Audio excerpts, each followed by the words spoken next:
Great, thanks. Good morning, Sarah. How are you? Good morning, Ken. Good, how are you? I'm well, thank you. I know you're a New England person, and in New England and New York today, we're facing the remnants of Ida.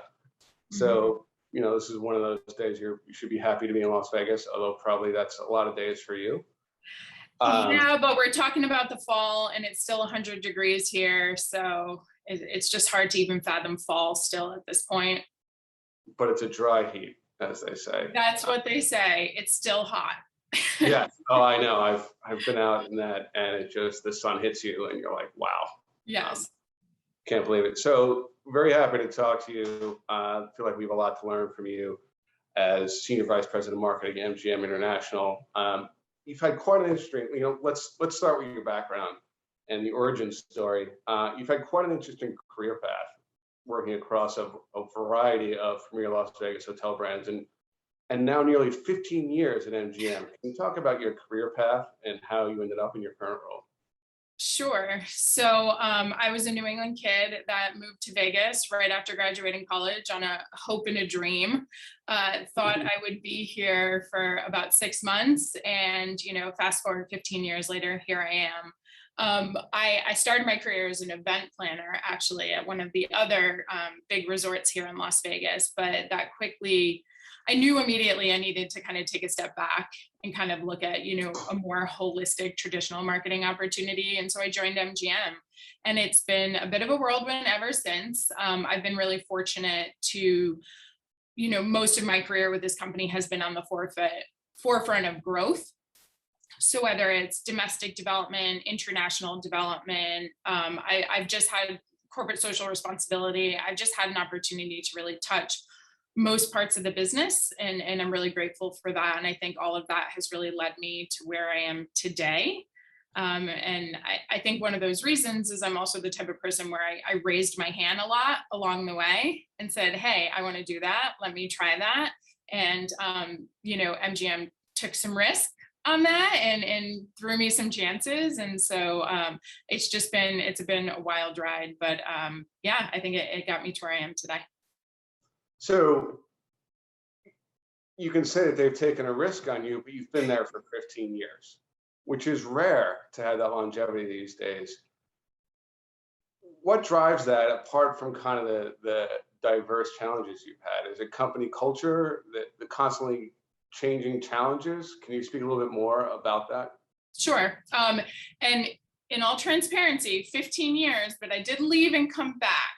So I took a little break, tried out Boomerang. some different stuff, went and worked for some other brands, but ultimately came back. And so to your question, I think really that's the power of the brand, right?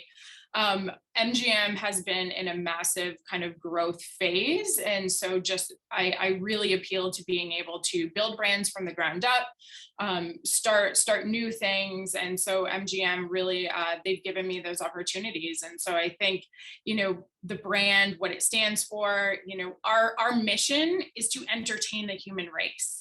Like, how can you not love that? And how can you not want to be a part of that? What the experiences we have that, we get to experience every single day, it's just, there's nothing better. And when you talk about launching brands, so are you talking about launching brands within the MGM Grand brand umbrella? And if so, can you talk about some of those that you have launched? Sure. So yeah, so MGM Resorts actually has 21 resorts, domestically and internationally. And so, opening MGM National Harbor, which is our major integrated resort outside of Washington, D.C., opening MGM Springfield in Western Massachusetts, opening, the City Center campus in 2009, which is still the largest privately funded development in the world. It is, right now we're working towards, acquiring a license in Japan. So working on the MGM Osaka property. It's for a brand builder and a brand nerd at heart. It's been an incredible opportunity. So you talked about starting as an event planner, and I don't know about you, but maybe your first job out of college is kind of a job. I was in the metal business to start, and I really liked it, but at a certain point realized if I don't look around, I'll become a steel person for the rest of my life. Right. Or that's what I thought when I was, 27, which sounds ridiculous now, but that's what I was thinking. So you made this interesting transition. What was the impetus for this move? Was it simply wanting to look around, or you had studied psychology and marketing in college? Did more of a holistic approach to marketing really appeal to your educational background, or can you tell us more about that transition? That's exactly right. I came to Vegas thinking I wanted to be this big party planner, quite honestly. And so I got my first job as an event planner, and it was so fun. Honestly, you can imagine, first job out of college in Vegas. It was so fun, too fun, if I'm being honest. But knew that event planning, kind of experiential marketing, is just one tiny component of the marketing landscape. And so I knew I needed to take a step back, put my education to work, and really understand the full landscape of marketing before I really decided to pigeonhole myself down one track. I will say, though, I still call upon what I learned at that time, for sure. I think, being on the ground, planning events, executing events, it's stressful.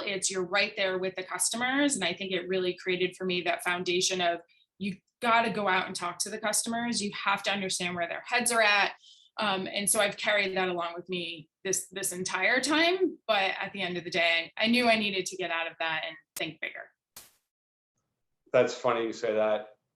I worked for big companies in the past, and the event people seem to be the people who would just go on junkets to see properties and show up to events and give our clients really nice jackets and stuff. But then I had to plan. I worked for a startup after that, and I had to plan my own event, and nothing kept me up more at night than planning an event, and the visceral fear that nobody would show up, and I've spent X number of tens of thousands of dollars of company money for no one to show up. Or they all show up and they hate it, and it's a terrible experience. I don't even know if my thinking had gone that far. I was just like, will people show up? And somehow it ended up being a good event, but so I immediately had a newfound respect for event planners. The event team at MGM Resorts is hands down the hardest working team in this entire company. They're masters of their craft, and what they have to put up with is just unbelievable. I salute them every day, and glad I'm not there. Yes, I think of everything that did or could have gone wrong with the wedding my wife and I planned in Columbia, the country, and thinking about that as a career is frightening, frankly. Yes. So in talking to you and doing some research into your background, you're very passionate about building teams and finding the next generation of marketing leaders.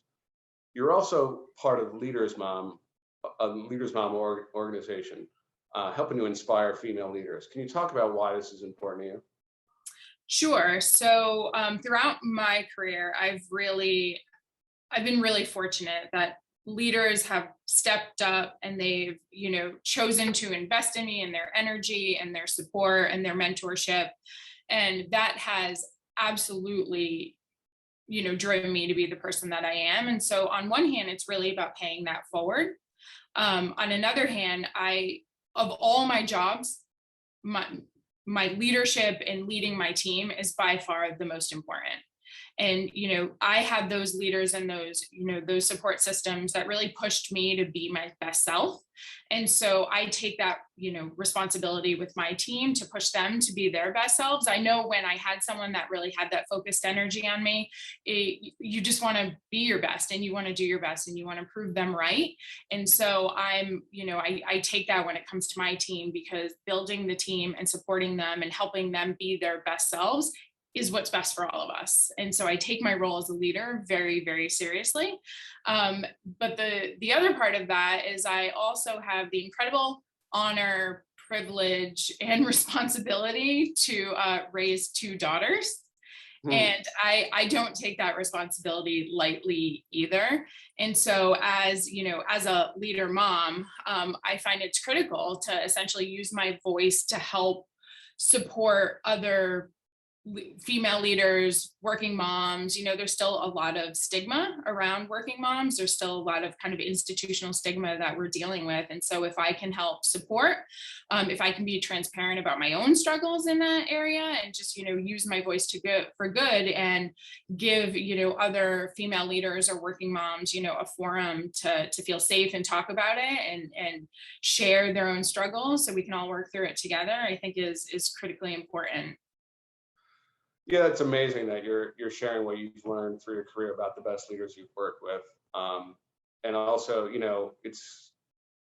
I think when we're men just think about, how we can get better and how we can be better leaders. We don't have to think about, those other challenges to which you just referred to. So opening up space for that is also very refreshing.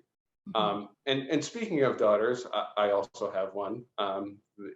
She is, I think, older than your people. She just started college and is studying more general business and psychology to start with. So selfish question, you've seen a lot of success. What would you have for, what advice would you have for recent college graduates interested in pursuing a career in marketing? I've spoken to a lot of recent college graduates or about to graduate. And I think the biggest thing is being open-minded that there are many entry points to your desired path. And what I'm noticing, the thread of kind of, I almost called them kids, I'm sorry. But, the graduates coming out of school, specifically in marketing, they're very specific about where they want to be.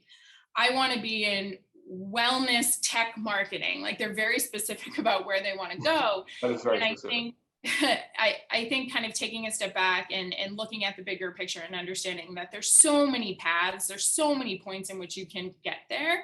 And so, not overlooking those opportunities and not turning down opportunities that might not feel entirely intuitive, but reaching out, networking, finding leaders around that you can speak to and bounce those ideas off of, just being open-minded about, where they go first, coming right out of school. Gotcha. That is very helpful advice. And I'll ask you to call my daughter and talk to her about it because she does. Happy to. Tell her to call me. Thank you very much. And diving more into marketing leadership, when you look at your LinkedIn profile, you seem to simultaneously specialize in deep-rooted customer love and a focus on acquisition and conversion. As a marketer, how do you think about balancing the art and science to create the most impact for MGM?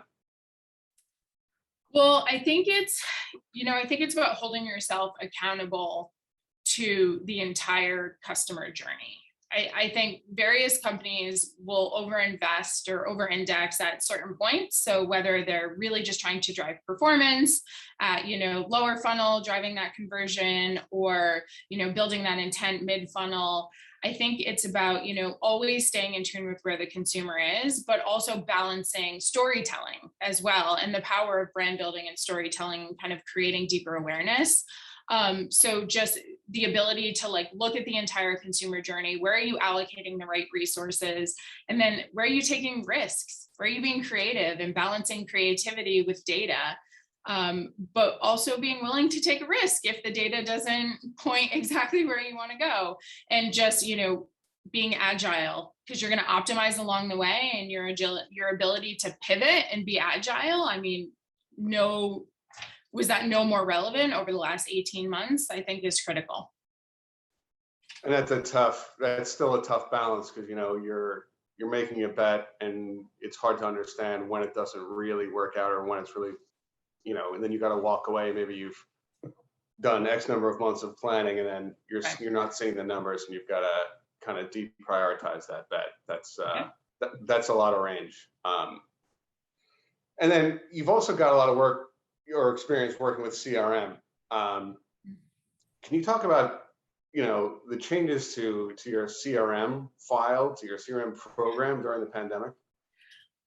Well, so on March 17th, 2020, all of our buildings closed.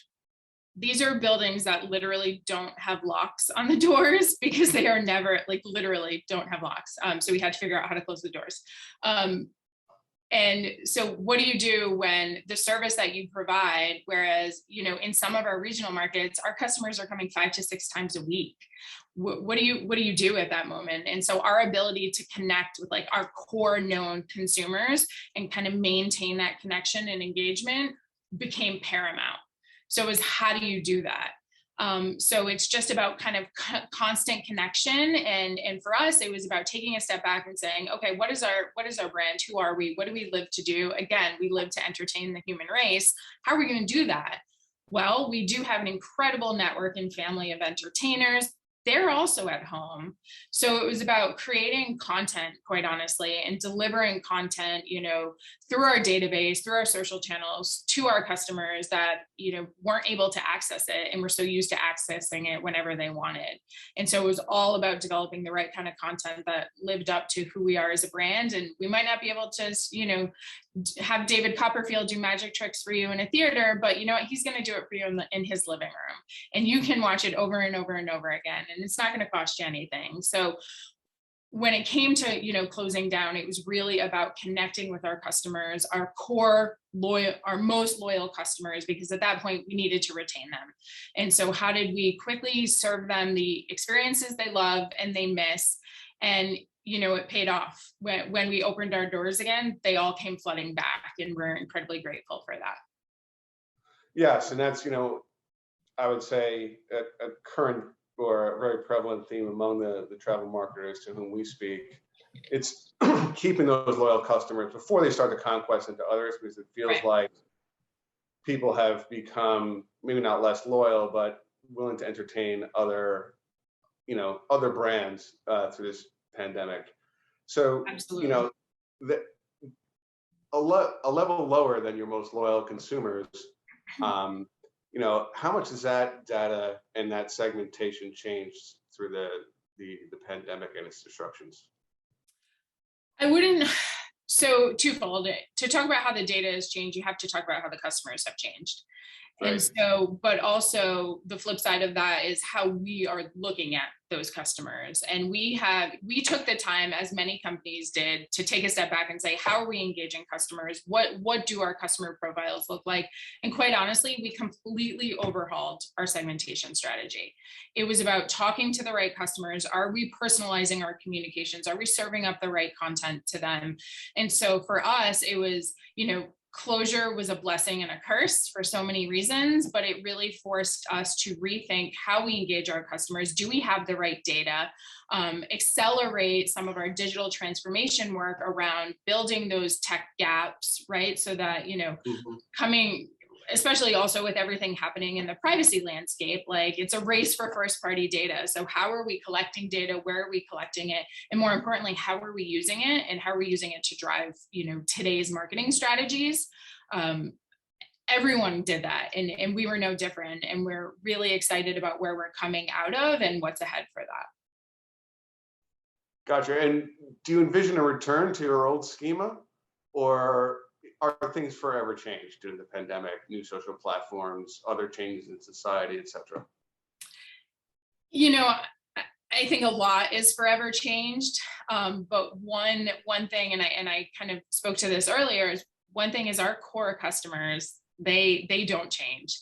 And so balancing, the modern traveler, which you referenced it, coming out of the pandemic, they want more value. However they define more, it doesn't necessarily mean they want, promotions or discounts. They just want more for their money. I think we're all a little more prescriptive with how we're spending, and we're still spending. We want to spend, but we're going to be very specific about where we spend it. And we want to feel that we're, really being enriched, especially when it comes to travel. And so balancing, maintaining that connectivity with our core customers who are not really changing, but then also, adapting to that modern traveler that we're seeing now and will continue to see in the future. Yeah, it seems that people are going to be less willing to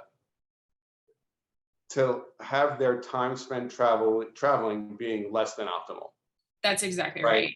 Yep. And everyone, myself included, has realized, well, every trip I take, I really want to get the most out of it, because I don't know when it'll happen again. Right.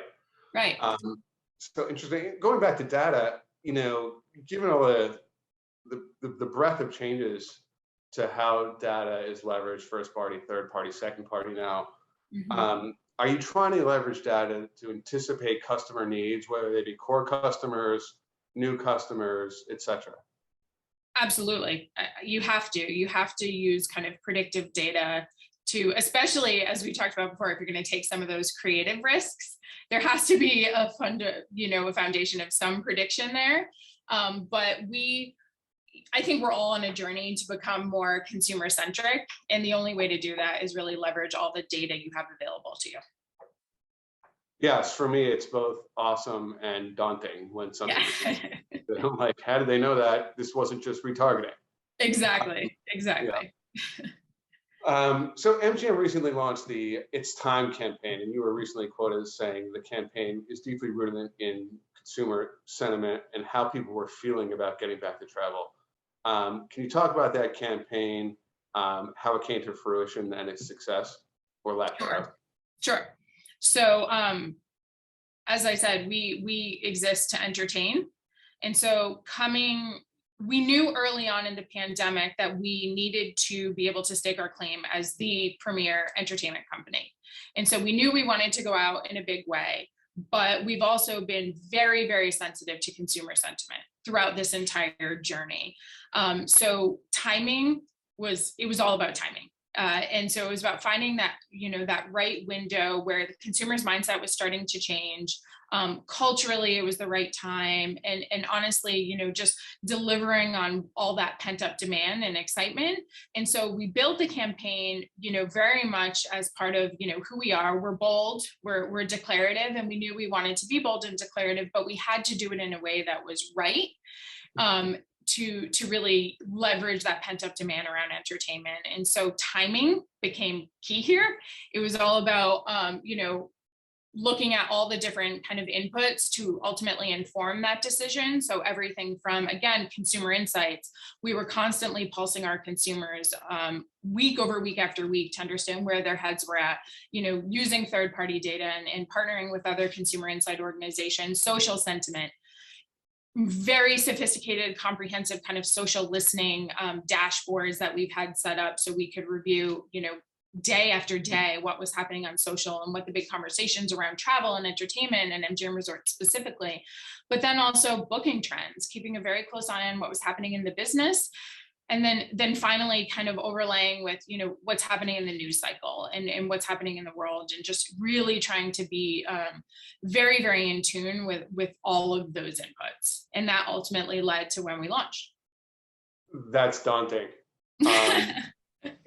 Was there a particular tipping point? I feel like your shareholders did not have a lot of influence on this because I'm sure they're sitting there going, come on, get back in the game. But you've just described all the different components to your decision. Was there a specific tipping point that you can describe, or it just kind of all came together and hit some metrics and you said, now is the time? I'd like to say it was that black and white. Again, there's that, as you said, that balance of art and science. I think the tipping point was really with the summer approaching. We could start to see, late spring into summer, that sentiment was changing completely. 4th of July was turning out to be like, the reopening, and for Vegas specifically, we just started to really see the destination, increase in sentiment, travel, and people were really, really excited to get back. And so it was a bit of art and science, but also know we've also been tracking every single one of those inputs every day since, because we're not through this yet. And so just because we launch and just because we open our doors and our entertainment programming is, back, we're still very, very in tune with where everyone's heads are at and what's appropriate. And we've done this before. We're ready to pivot as needed. But it's really, really important that we continue to stay in the consumer mindset as we proceed, even through, going into the back half of this year. Got it. And, for the KPI nerds out there, and I'd say my company is full of them, how are you measuring the efficacy of this campaign, given it was such a unique moment? There's not a lot of A/B testing to do. Was it occupancy rates, share of wallet? What were you thinking about? All of the above. So it's everything from, business KPIs to brand health, to earned media, to social engagement, all of the above. There's no one KPI that really is driving the success of our brand campaign, but it's the sum of the parts, and we've been very lucky, and I won't say lucky, we worked really hard for it, and it's still, we're pulsing every single day. We keep a really close eye on social every single day to see what people are saying about the campaign specifically, and it's still just being really, really embraced. And so we're really grateful that the message and that who we are as a brand is still, we still have that customer love and it still resonates. And so we'll just continue to build on that. But again, keeping a close eye on what's happening around the world. Gotcha. And when you talk about around the world, you guys have such a large portfolio of properties. How do you think about allocation of marketing dollars for the right brands, the right place, the right time? Just explain that to us in about 37 seconds. Yeah, it's just a small question. I mean, it really comes down to two parts. It's, of course, about, going to market with the right brands at the right time, which is a very robust kind of tiered system that includes, again, a lot of different metrics with brand health and halo impact, flagship. But it's not just about when to go to market with the right brands at the right time, but it's also about how are we allocating to the right customers. Through our kind of overhauled segmentation, we know which customers drive the highest value. And it's very similar to a lot of companies. It's that 20-80 rule. And so how are we investing in those customers? How are we delivering the right products to those customers? We have a portfolio of thousands of brands. It's one of the biggest friction points we actually hear from customers is, I don't know which MGM Resorts property fits me. Where should I start? Where should I go? They know Bellagio, but they don't know that we own Aria and Mirage in New York, and Luxor and Excalibur and Mandalay Bay, or Beau Rivage in Mississippi, or Borgata in Atlantic City.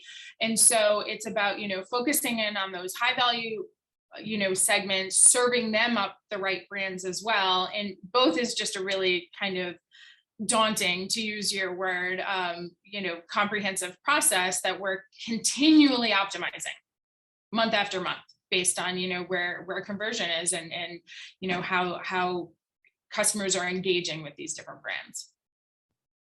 Interesting. And speaking of how customers are engaging, and given your purview that is worldwide, and it's awesome to know that you're going to all these exotic locales and out in the trying. Right. And these days, I guess the MGM Grand One, your private plane, is probably grounded for the most part. Yeah, for the shareholders, that plane doesn't exist. But, can you, curiously, can you tell us some of the major differences that you see across audiences internationally, nationally, just some interesting tidbits about how those audiences behave that we might find surprising?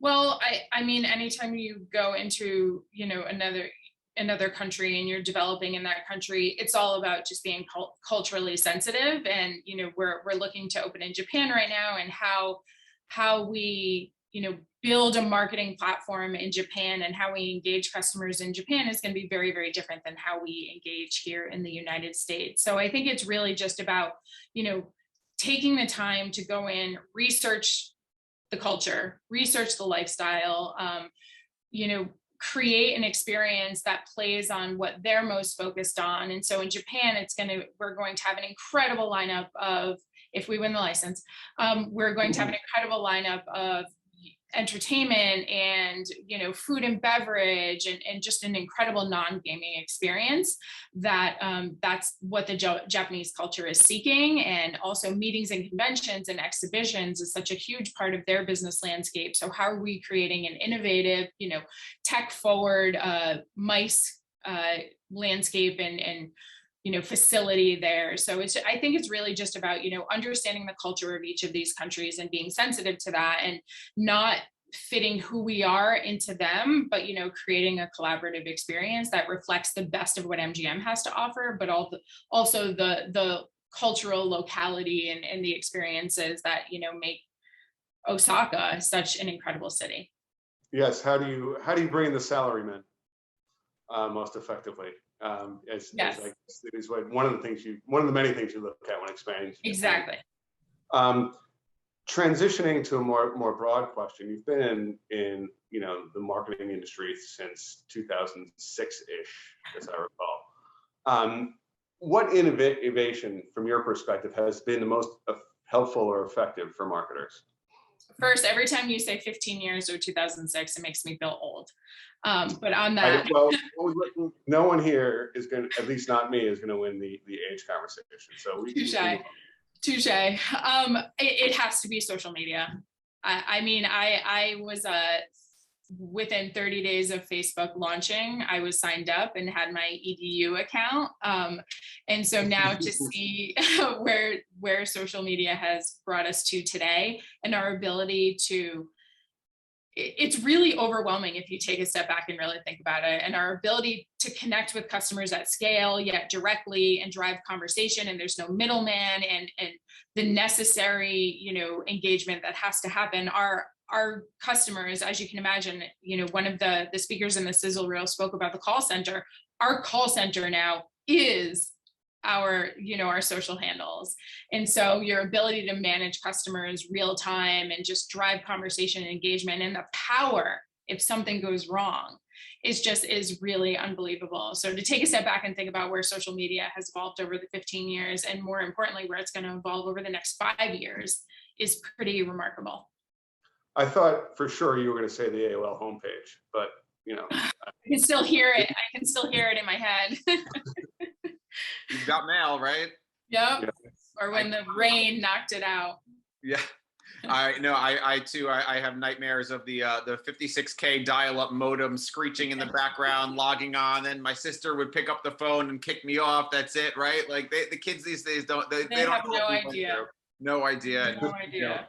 I was a face of the Facebook, person before they dropped the. So I remember those days. And I'm sure, in the travel and hospitality sector, social media is probably, tougher, right? Because, when you think about it, what do people, when people want to post about a brand or tweet about their experiences, if you have a negative experience, your kind of inclination is to go and vent, right? Like, and it kind of skews the conversation, because on the flip side, if you have a positive experience, it's like, great, but is my first thought going to be to go post about it, right? So, I'm sure that's really tough to balance. But I'm excited for the days when we get back to traveling the world like we used to. I'm sure that you are as well. And this is a phenomenal discussion. So thank you, Sarah. Thank you, Ken. It was great to have you here. Thank you. So appreciate it. Thanks, Ken. Thank you very much, Sarah. Thank you, David. Everyone have a great day, please. Awesome. Thank you very much. And we are going to keep the show rolling today. We have our next dynamic duo of the afternoon. We have Sachin Puri, Vice President of Marketing at McAfee, and we have Will Kunkel, the VP of Marketing at Starista. So